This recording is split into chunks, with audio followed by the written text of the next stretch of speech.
Hello, I'm Susan Sedensky, Executive Director of the Pawcatuck Neighborhood Center. Welcome to Neighborhood News. This is a show where we talk about what's going on at the Pawcatuck Neighborhood Center, what agencies are joining us in our mission of neighbors helping neighbors. And today I have with me Carol Granato, who has been a volunteer at the Pawcatuck Neighborhood Center since, I think, 1993. Is that correct, Carol? That's correct, yeah. Welcome. Yeah. Thanks for coming. Carol, so you told me right before the show opened, something I didn't know, that you had been the director of volunteers for like 20 years. Is that I right? was, yes. Okay, so can you tell me like how things have changed at the Pawcatuck Neighborhood Center as far as like years ago you had a certain amount of volunteers and you were doing certain things, and what's it like today when you're at the front desk? Well, in the beginning, we probably started out with maybe 60 volunteers. Okay. But as the programs increased and the services increased, we needed more volunteers. And so today, I believe there's probably well over 100 who either volunteer every week or at least monthly for some particular program. So it's grown considerably, you know, along with the services that the Neighborhood Center provides and the programs. We have many more programs than we had, you know, way back in '93. So you're right. We have about 100 volunteers who come in every week, and we have 300 a year. And I think one of the major things that our volunteers do is to give out food. And you are one of the big program managers of the Weekender Backpack program. Right, yeah. Want to tell everybody a little bit about what that program involves? Well, the Weekender Backpack program is probably 10 or 12 years old now. And the initial goal of that program was to give the children on Saturday and Sunday what they received in school Monday through Friday. So that would be basically breakfast and a lunch. And when we began, we had probably 20, 25 families.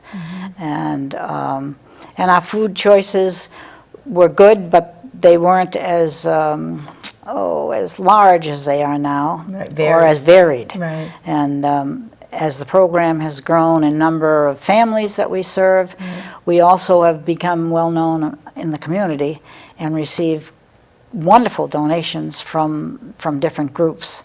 We have one group, I believe it's Dime Bank, that writes a grant for the milk that's given. Yeah, we have milk that's delivered from a local dairy every single week. So families get either a gallon or a half gallon depending upon how big the family is. That's right.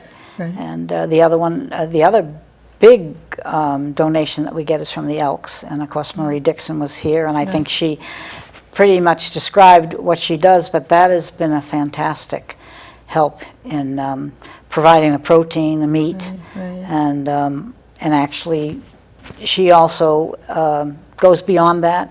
She would think of other things that would go with the meat that she was thinking of buying for a particular week. So it can be a varied menu to teach families how to make different things. I know that you have anonymous people who come in with cereal, and someone sends in fresh fruit every single week. Who's done that for a long time? She has, and 2 boxes of fruit every week. This week it happens to be bananas and nectarines that she sent. And we also, this week, we're lucky to get apples from the food bank.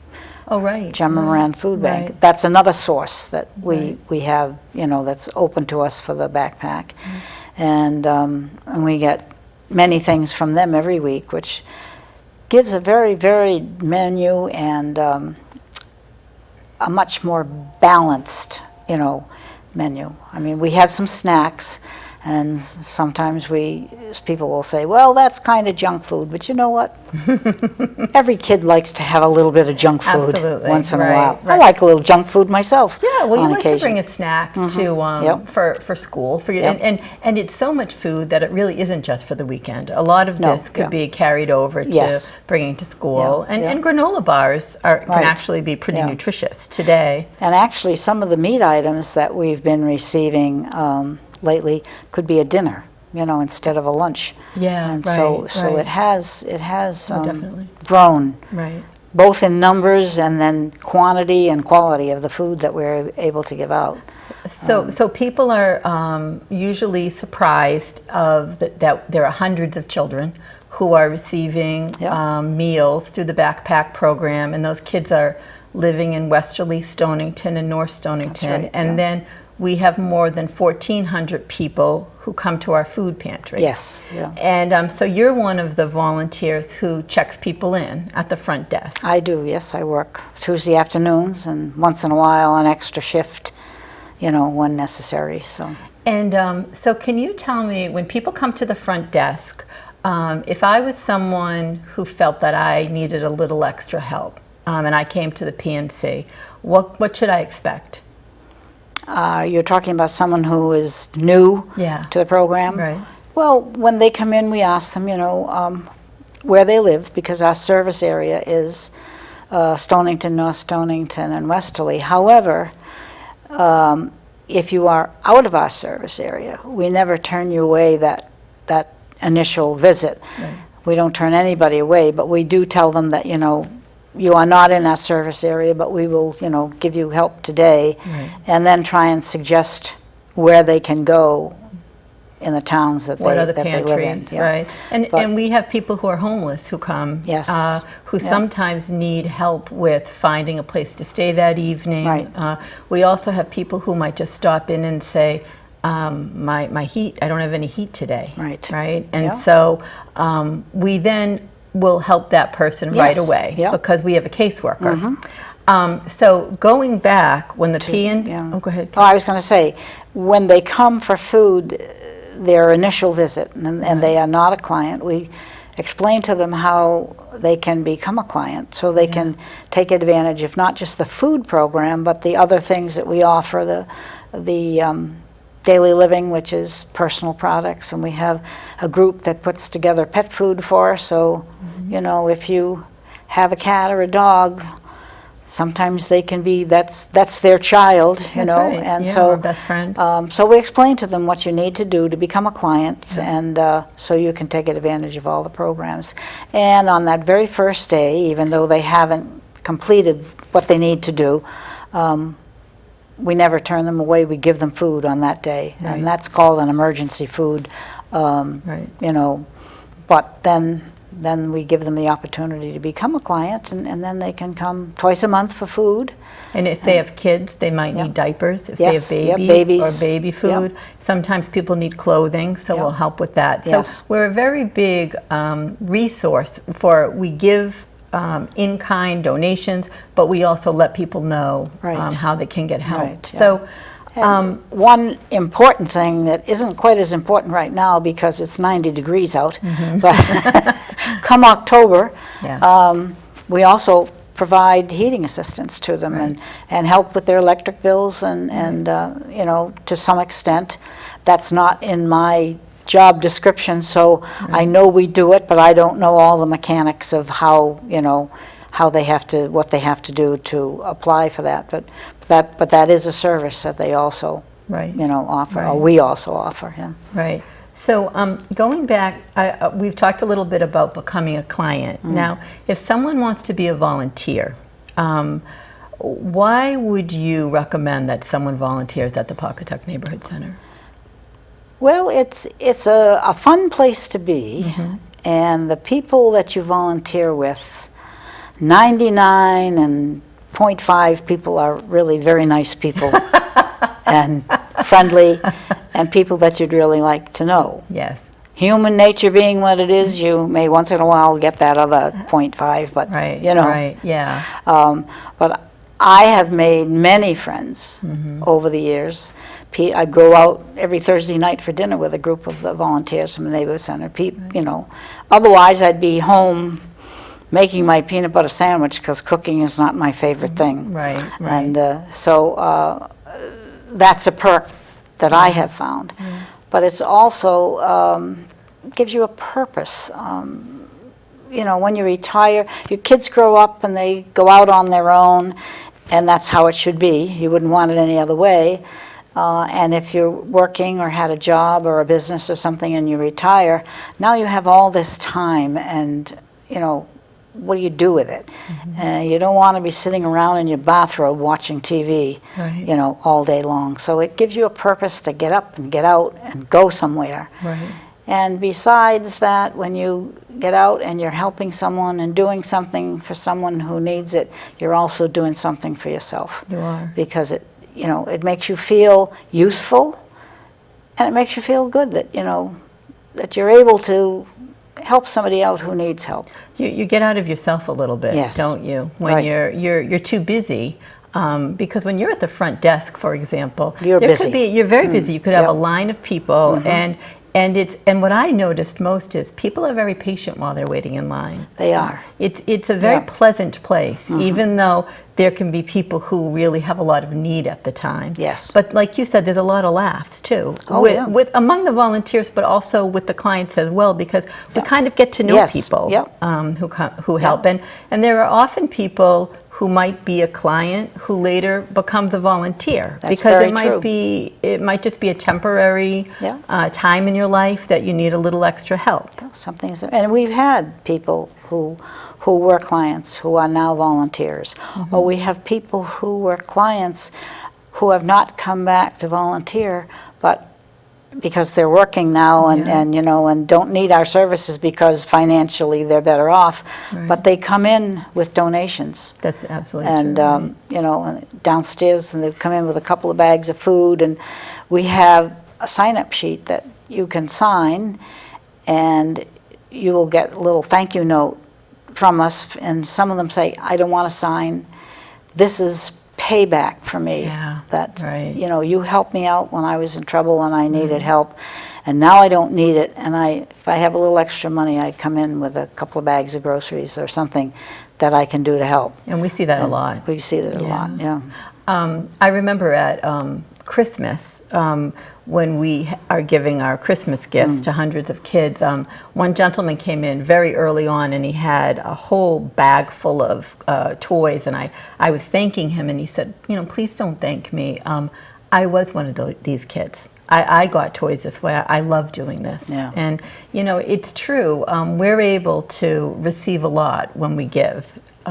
Right. So, and also, as far as some of our volunteers have been here for many, many years, 20 years maybe. So we kind of look out for each other. We do, yeah. If somebody's under the weather, we Yeah. would notice Yeah. because we see them every week. Right. At the same time, I think we have plenty of people who are just joining us as volunteers. You know, some Yes, people we might, have quite a few new ones this year, yeah. we do. Yeah. You know, and I think that some people feel a little bit, I don't know, maybe shy or uncertain Yeah. about whether or not they'd be welcome as a volunteer. And what would you say to that someone like that? Oh, don't hesitate to come. In fact, if you come in and say, you know, well, I was thinking of volunteering, you know, our eyes light up, and you know, and Barbara, who is now the volunteer coordinator, you know, we call her and she comes down on the run, you know, with an application in her hand, you know, That's and true. don't let them get away. We're you not know. shy. No, We're not shy about shy. accepting No, volunteers. And we, you know, one area of volunteering that we probably need is maybe some people who are a little younger than 70 years old, because 70-year-old people we're delighted to have, because there are many jobs that they can do. But especially with the food, there's a lot of lifting and carrying, and so if you're, you know, in your 60s, or even if you're still working and have somebody who has a day off during the week or something, and you'd like to do it, we can always use, you know, that kind of people. At Christmas time, it's and Thanksgiving, it's such a pleasure to see the high school kids come, you know, and some of the sports teams, the crew team at Stonington is fantastic. They come, they've been coming for the last 5 or 6 years.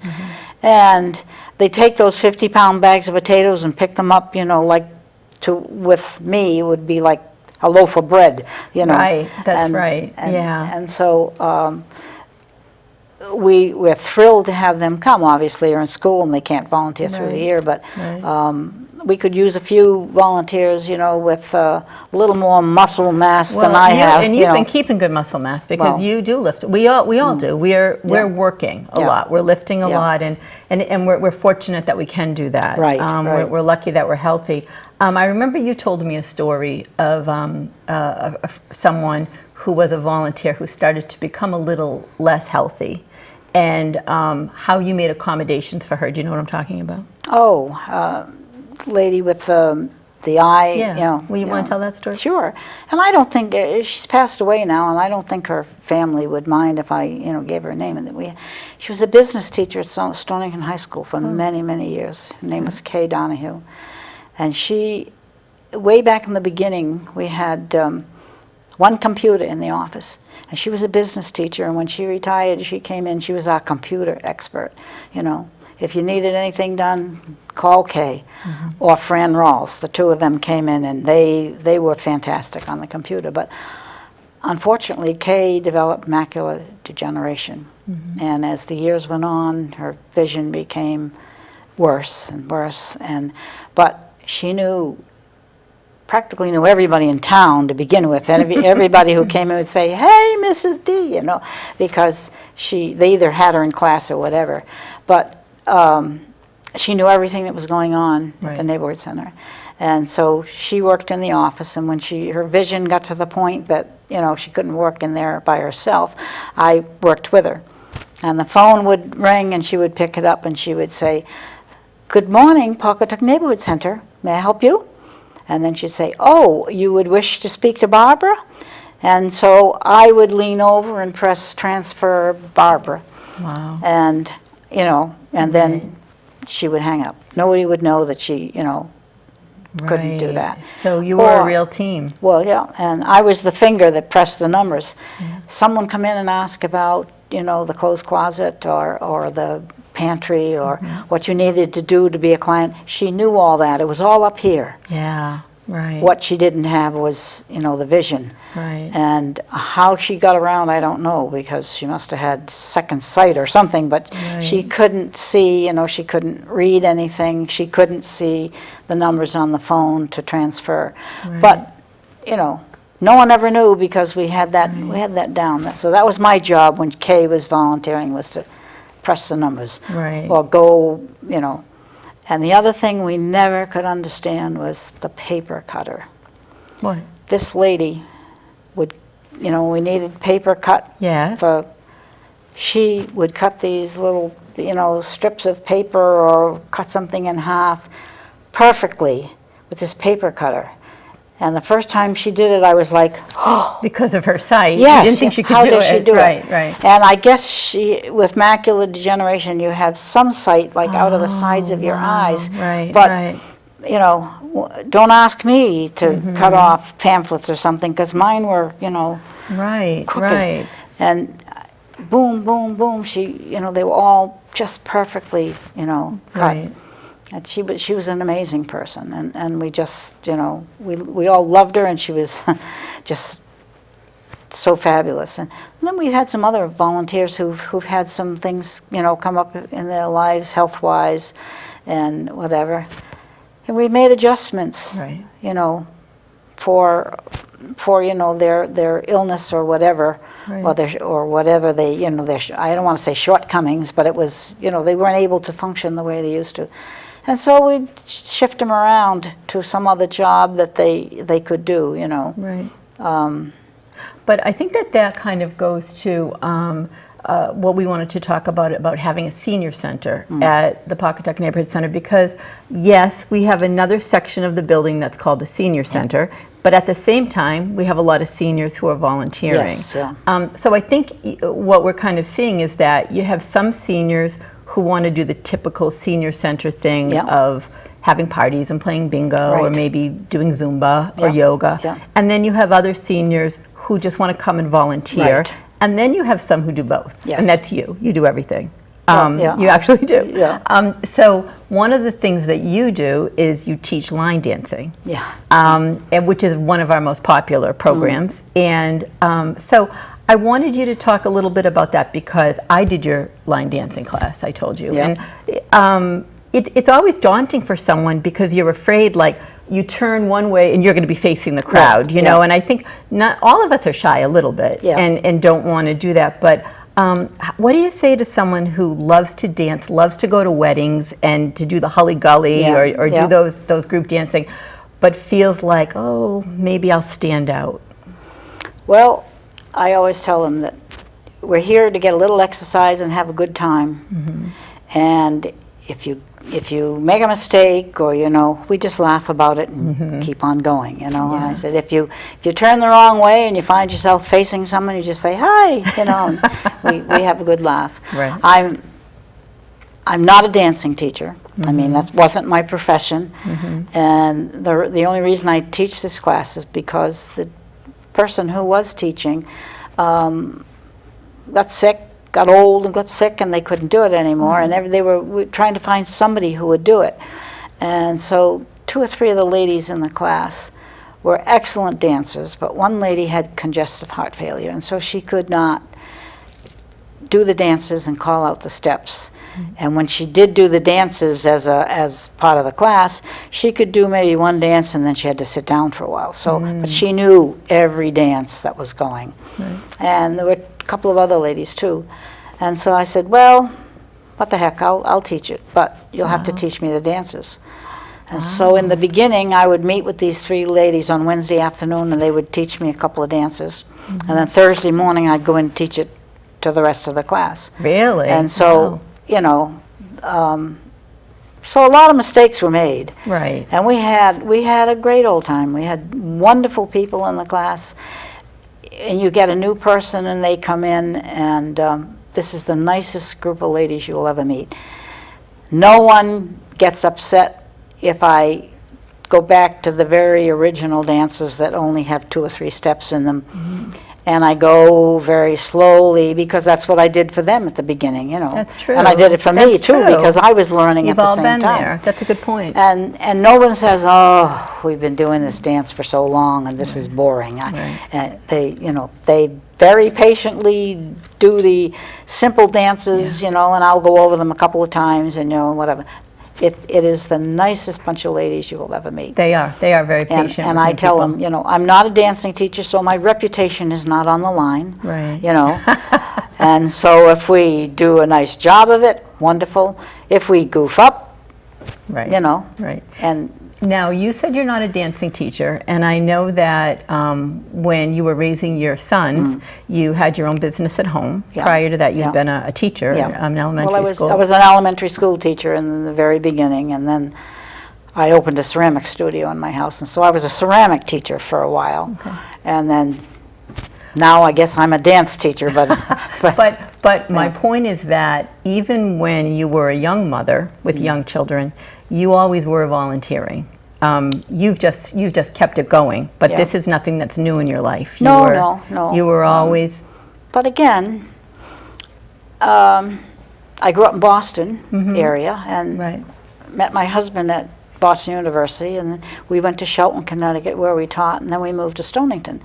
And I was expecting my first child, so I didn't take a job here teaching. I substituted, but so I moved to this town. I didn't know a soul. Right. You know. Right. And so one way is to get out and do something and get involved, and so that's how you meet people. So part of your reason for volunteering was to meet people. I imagine another part was a piece of compassion in your heart because you've always wanted to feed people. I mean, that's really been... Except my own family, because I don't like to cook. Okay, let's just say for the record, her sons did not go hungry. We know that. But you've always been feeding large quantities of people. You've done an amazing job. But so my question to you is, was there someone who inspired you to volunteer? Well, my mother was always a volunteer. She volunteered for the Red Cross. She volunteered for the Cancer Society way back then. She was always belonged to the PTA, which is now the PTO, but she was half the time she was president you know, of the PTA. And actually, we had a neighbor on the street, an elderly neighbor on the street who had no family, and so she used to, you know, take meals over to her and everything else, just because we found out about her, you know. Wow. And then there was another family on our street that the mother was not well, and back in those days they had the ration books, and so my mother would take the oldest daughter, who did the shopping for that family, up to the store with her, because sometimes the girl would get pushed to the back because people were coming in, and there was only so much butter, and if you didn't get up there with your butter coupon. I mean, I don't really remember this. I remember this, my friend's older sister telling me that my mother did this, you know, would take her up with her and make sure that she got her groceries and things that she was supposed to do with the, you know, with her rationing book. I'm really going back a long time. Well, no, but I mean, I think that what you're saying, and I hear this from a lot of our volunteers, is it seems like maybe as children, we've seen someone else volunteer, maybe often a parent, or we were affected because someone helped us, and we want to pay it forward. And it seems like no matter what age you are, you don't have to come to the PNC to volunteer, but there's so many people out there who need our help. And sometimes we just have to open our eyes to realizing that there are those people, and I just feel like that makes us forget about ourselves. Sure. And you know, a lot of people talk about loneliness and isolation, but that's a way to stop it. Sure. So we're I was going to say, in that vein of you know, having it go along in you know, through a family generations, my oldest son, who lives in Pennsylvania, this year has started volunteering on Monday nights at a soup kitchen. Really? Yeah. And so you know, he's continuing. And I know that your granddaughter in college comes and volunteers with us during the holidays. Yes, she does, So your namesake. So, well, it's already been, I think we have a minute left. Do you believe it? I don't know how much time flew by. I do want to mention that September 22nd, there's a fundraiser at Stone Acres Farm. It's a pig roast, family-friendly, from 12 to 4. We'd love you to come. Carol has promised to do her line dancing. I'm putting her on the spot. I just hope that she will do it. But I hope that you all join us there, and we'll see you next time on Neighborhood News. Thanks, Carol. Oh, thank you for inviting me. Yeah.